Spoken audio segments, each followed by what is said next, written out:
नमस्कार, AB news में आपका स्वागत है। मैं हूं आपके साथ सोनिका।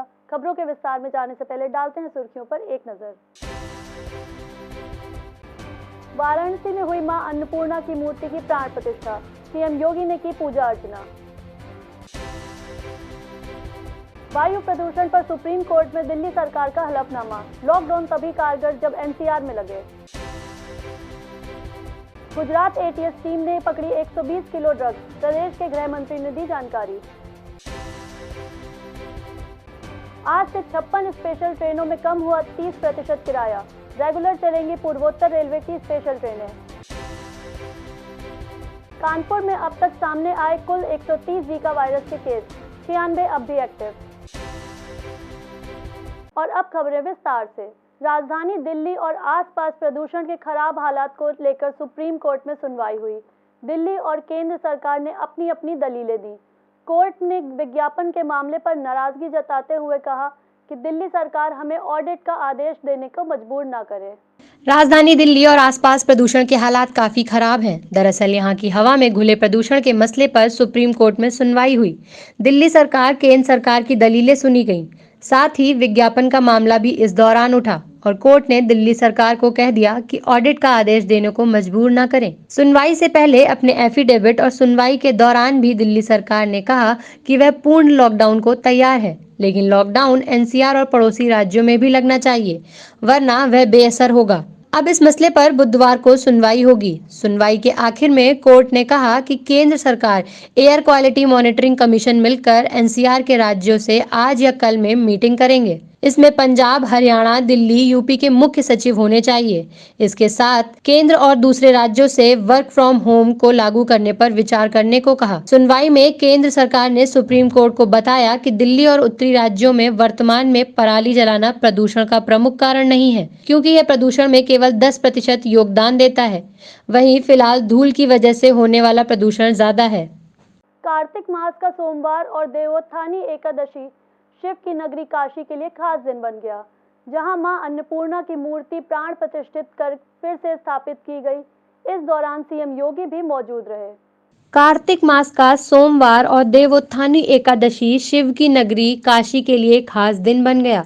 दरअसल श्री काशी विश्वनाथ धाम में मां अन्नपूर्णा की मूर्ति प्राण प्रतिष्ठित की गई।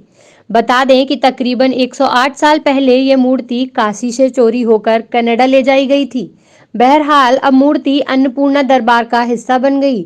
मुख्यमंत्री योगी आदित्यनाथ ने श्री काशी विश्वनाथ दरबार के मंदिर में मूर्ति की पुनर्स्थापना की।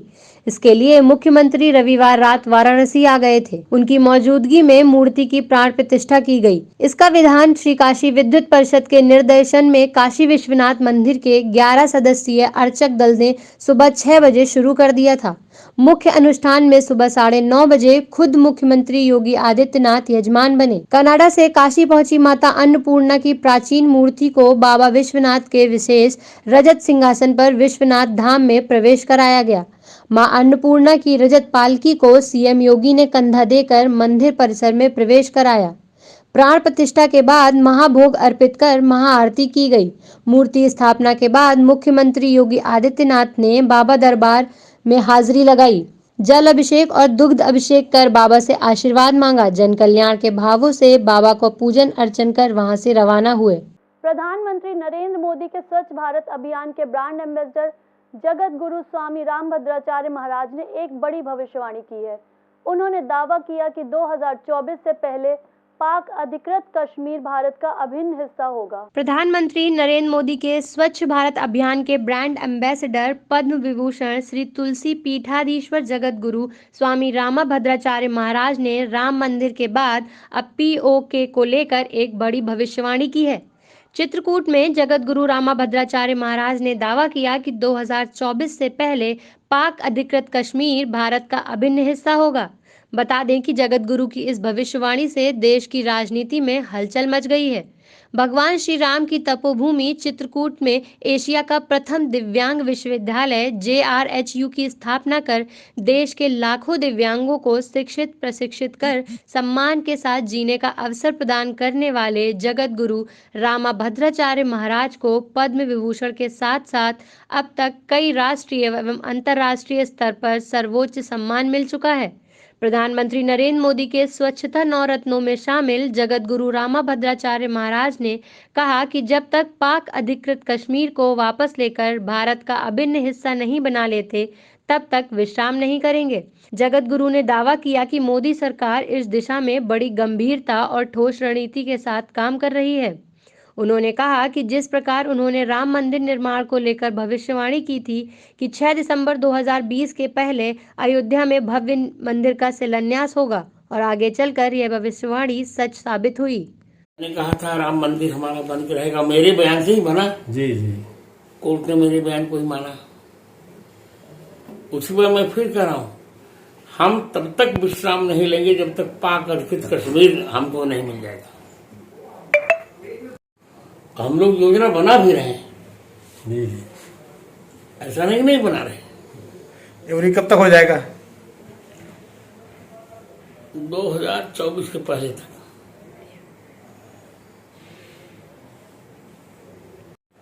अभी आप देखो, 1 अरब 11 करोड़ लोगों को टीका आज तक लग गया। देश से कोरोना का समूल नाश करने के लिए पीएम मोदी से लेकर सीएम योगी की ओर से चलाई जा रही मुहिम में कानपुर देहात का स्वास्थ्य विभाग कदम से कदम मिलाकर काम करता दिखाई दे रहा है, जहां गांव में तैनात आशा बहुएं और आशा संगिनी गांव के हर व्यक्ति को वैक्सीनेट करने में जुटी हैं। देश से कोरोना को भगाने के लिए लगातार कोशिशें जारी हैं। पीएम मोदी से लेकर सीएम योगी द्वारा चलाई जा रही मुहिम में कानपुर देहात का स्वास्थ्य विभाग कदम से कदम मिलाकर तेजी से काम कर रहा है। स्वास्थ्य विभाग के वरिष्ठ अधिकारियों से लेकर गांव में तैनात आशा बहुओं और आशा संगिनी हर गांव और हर व्यक्ति को वैक्सीन करने की कवायद में लग गए हैं, जिसके चलते वैक्सीनेशन अभियान में जनपद कानपुर देहात ने नया मुकाम हासिल करते हुए कोविड को हराने की जंग लड़ रहा है। जिला अधिकारी जितेंद्र प्रताप सिंह के निर्देश पर वैक्सीनेशन अभियान को चलाया जा रहा है। शहरी क्षेत्रों से लेकर ग्रामीण इलाकों तक प्रतिदिन वैक्सीनेशन का मेगा कैंप लगाए जा रहे हैं, जिसके चलते जनपद के स्वास्थ्य विभाग को सफलता भी हाथ लगती दिखाई दे रही है। अब तक करीब 12 लाख से अधिक कोरोना की डोजें लग चुकी हैं। जनपद में हम लोग काफ़ी मेहनत कर रहे हैं। हमारे जो पीएससी इंचार्जेस हैं, एएनएम है, आशा वर्कर हैं, आंगनवाड़ी वर्कर हैं, ये सभी लोग अपना बहुत प्रयास कर रहे हैं। गांव-गांव जाकर अपने सवेरे से ही लगभग 9 बजे से अपना कार्यक्रम शुरू कर देते हैं और काफ़ी शाम तक अपना काम कर रहे हैं। और जनपद में हम लोग का प्रयास है कि कोई भी व्यक्ति इस वैक्सीनेशन से ना छूटे और सभी लोग इसमें, और हमारे जो अन्य डिपार्टमेंट्स हैं वो भी हमारी मदद कर रहे हैं। और लगभग हम लोग 200 से ऊपर टीमें प्रतिदिन हम लोग क्षेत्र में भेज रहे हैं और इसकी सघन निगरानी हमारे चिकित्सा अधिकारी जो हैं ब्लॉक्स के वो कर रहे हैं। और इसमें अभी तक जो हमारे जो फर्स्ट डोज़ अभी हम लोगों ने लगवाई है वो फर्स्ट डोज़ है करीब 9,45,185 लोगों को हम लोग प्रथम डोज लगा चुके हैं और दूसरी डोज़ का भी हम लोग बहुत ज़ोरों से प्रयास कर रहे हैं, जिसमें 3,22,186 डोज हम लोग अभी तक लगवा चुके हैं लोगों को।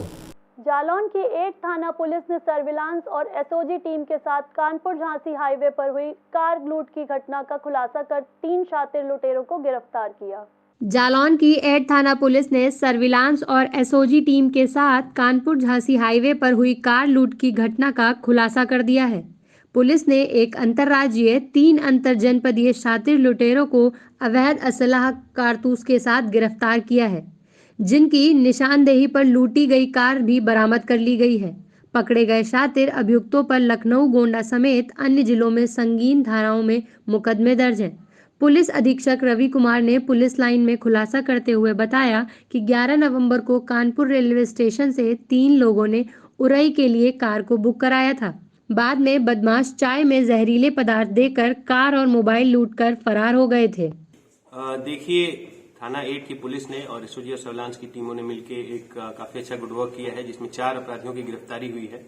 ये चारों अपराधी एक अंतर्राज्यीय गैंग के सदस्य हैं और इन लोगों से, जैसा कि आप लोगों को पता है कि 11 की शाम को एक सूचना मिली थी कि एक व्यक्ति से स्विफ्ट डिजायर की नशा खिलाकर लूट हो गई है, जिसमें प्रकरण ये हुआ था कि इन लोगों ने, इसमें से 3 व्यक्तियों ने कानपुर नगर से स्विफ्ट डिजायर कार को बुक किया था उरई जाने के लिए और इन्होंने बीच में कालपी में उस व्यक्ति को ड्राइवर को चाय पिलाई। चाय पिला के नशे की गोलियां खिला दी उसमें, साथ ही साथ मिला के, और उसे बेहोश करके पिछले सीट पे डाल के ये लोग उसको 8 से आगे आटा और 8 टोल क्रॉस करने के बाद आगे जाकर इन्होंने उस व्यक्ति को फेंक दिया था और उसके बाद वो टैक्सी लेके फरार हो गए थे।